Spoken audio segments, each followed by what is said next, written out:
I'm Sarah Peticha.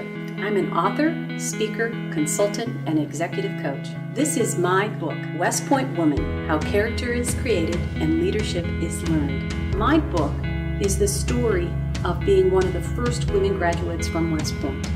In what was often a very hostile cauldron of an experience, I learned leadership lessons that I want to teach you. Leadership lessons that you then can apply to your own set of circumstances. I remember what my father had said when he had read that the United States service academies were beginning to accept women. He said to me, "Sarah, it'll be a unique experience for a woman." Now, when I was getting yelled at and berated because I couldn't wear my uniform correctly, I didn't know how to polish my shoes, or I didn't know all the reams of knowledge you're required to know as a fourth-class cadet, or when my hair was shorn off because we only had barbers, we didn't have beauticians.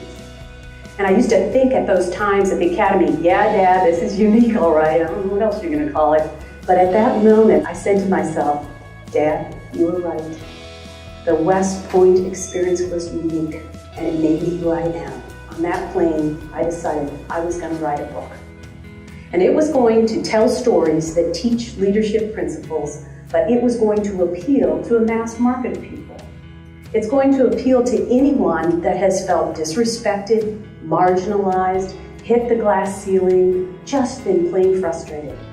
I want to equip you with the tools I learned when I was in the cauldron of that experience. We learn to overcome or be overcome. And I believe that a West Point woman learned adaptation skills that maybe our male counterparts didn't have to learn, or didn't have to learn to the same degree we did. For example, problem solving with ingenuity. We were put in situations that were so different from what a woman would expect to experience in college. We had to do some different kind of thinking. And secondly, I learned how to fail fast because I had lots of opportunities to fail. And you had to choose how you were going to adapt in situations that seemed set up against you. So if you embrace this concept, no problem is unique, it frees your mind suddenly to action because you say there is a lot of solutions to the problem. It's when we get in that thinking that no one's ever had to deal with this before, I'm totally unique than anybody else, my circumstance is worse than anybody has experienced. We're staying victim mode, right? When you think about a problem you're currently facing, and when I say a problem, I'm saying something that's sticky, that you keep running into, you're challenged by it, just doesn't seem to get better. Here are some questions I, as an executive coach, have used with effect. What is the main obstacle that you're facing? Or what concerns you most about this problem? Maybe it's a component of the problem that is really the sticky part. Ask yourself, how have I handled something like this before? But let's say you don't come up with an answer. How have I seen someone that I respect handle a similar situation? And then here's a good question. What part of the solution haven't you really explored? Because sometimes we're only looking at an immediate answer rather than something that we haven't considered in that problem. That's what you have to do when you're confronted with a situation where you didn't perform the way you wanted to. The best leaders I've had the privilege of coaching, they don't look at it as a death sentence. They see it as, I will learn, I will adjust, I will get better. And they leave it behind them. And that is something I learned at the academy as well.